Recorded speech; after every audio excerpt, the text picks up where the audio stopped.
सो hey guys, स्वागत आपका एक बार फिर से आप ही के यूट्यूब चैनल में। और आज की इस वीडियो में बात करेंगे राष्ट्रीय केमिकल एंड फर्टिलाइजर्स लिमिटेड यानी कि आरसीएफ, और इसके साथ में डिस्कस करेंगे भी जो सेकंड फर्टिलाइजर स्टॉक्स है एनएफएल, नेशनल फर्टिलाइजर्स लिमिटेड।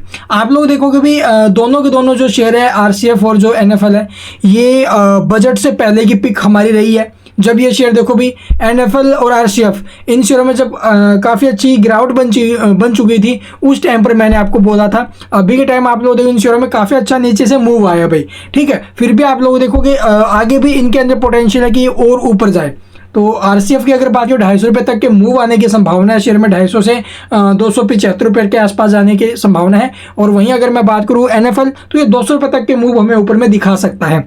तो मार्केट क्लोजिंग के बाद एक बड़ी खबर आई है अभी आरसीएफ को लेकर, जो कल बिल्कुल एक्शन में स्टॉक हमें दिखाई देगा। तो खबर क्या है डिटेल में डिस्कस करेंगे। और इसी बीच देखो भाई, जिस भी भाई ने आज खरीदारी की या फिर पहले खरीदारी की हुई है, तो यहाँ से इन शेयरों को होल्ड करके चलना ठीक है। आगे बजट भी है और बजट के अंदर आप लोग देखोगे इस सेक्टर के ऊपर काफ़ी अच्छा फोकस हो सकता है, ठीक है। क्योंकि अभी जो आपने देखा होगा पीछे जो कुछ एक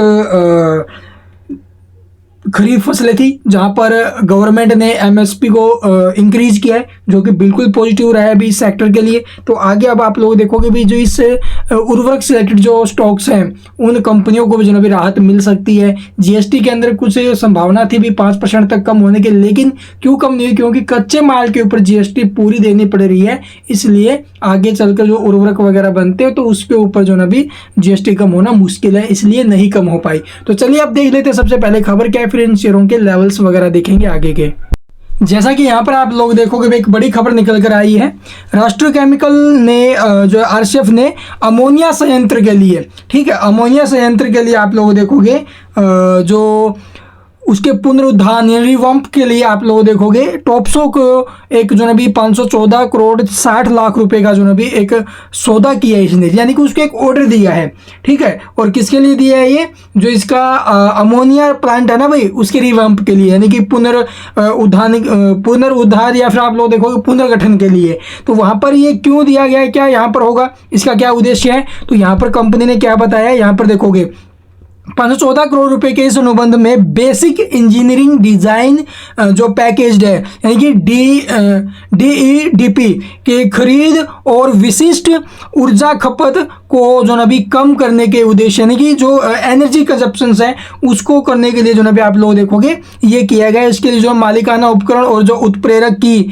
आपूर्ति है वो शामिल है इसके अंतर्गत, ठीक है। और अंतर्राष्ट्रीय संस्था टॉप्सो को जो ना भी दिया गया ये अनुबंध 36 महीने में जो भी कंपनी कंप्लीट करेगी। कौन? टॉप्सो करके देगी। तो ये खबर है भाई, और इस खबर के बाद आप लोग देखोगे ये स्टॉक हमें कल के दिन एक जबरदस्त एक्शन में देखने को मिल सकता है। तो चलिए अब देखते भी आखिरकार आगे के क्या कुछ हो सकते हैं इसके इन दोनों कंपनियों के लेवल वगैरह। तो यहाँ पर देखो 1 आवर टाइम फ्रेम के चार्ट पर जो शेयर है इसने ब्रेकआउट दिया था भी इस ट्रेंड लाइन का, और इस ट्रेंड लाइन के ब्रेकआउट के बाद स्टॉक ऊपर से भी फिसल भी चुका है भाई, ठीक है। जितना भागा उतना ऊपर से नीचे भी आ गया ये लगभग।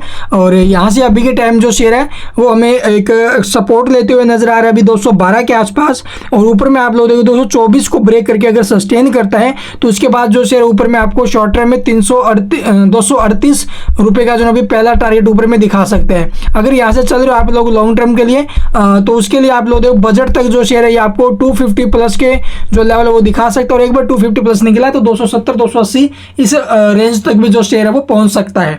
तो अभी के टाइम सपोर्ट क्या रहेगा अभी 212 का, और टारगेट हमारा रहेगा 238 का शॉर्ट टर्म में। तो चलिए अब देखते हैं नेक्स्ट स्टॉक। तो यहाँ पर देखो भी हमारा जो दूसरा स्टॉक है वो एनएफएल, इसके अंदर भी एक छोटी सी रेंज क्रिएट हुई थी। यहाँ पर आपने देखा होगा भी एक क्या बोलते हैं ट्रेंड लाइन इसमें वो बना था, एक ट्रेंड बना था इसके अंदर, और इस ट्रेंड का यहाँ पर ब्रेकआउट आने के बाद जो शेयर ये भी ऊपर से प्राउड बुकिंग का शिकार हुआ। अभी के टाइम ये स्टॉक भी अपने ट्रेंड के ऊपर में है। तो अभी के टाइम जो सपोर्ट रहेगा इसका वो रहेगा 137 का, और ऊपर में अगर ये 151 रुपये को ब्रेक करके सस्टेन करता है तो फिर से इसके चांस रहेंगे ऊपर में 160 रुपये प्लस 162 का पहला टारगेट, दूसरा रहेगा हमारा 174 का। तो ये लेवल हमें देखने को मिल सकते हैं इन दोनों शेयरों में। 250 रुपये तक वो जा सकता है और 170-75 तक जो है ये टारगेट हमें दिखा सकता है। बजट के आसपास तक रिजल्ट्स आएंगे वो देखेंगे उसके बाद की बात है। तो अभी टाइम ये शेयर जो है भी कल रहने वाले फोकस में। इसके अलावा कुछ पूछना कमेंट में पूछ सकते हो। चैनल को सब्सक्राइब नहीं किया तो सब्सक्राइब करना बिल्कुल मत भूलना, ताकि इन स्टॉक्स के रिगार्डिंग कोई भी खबर आपसे मिस ना हो। Thank you for watching the video.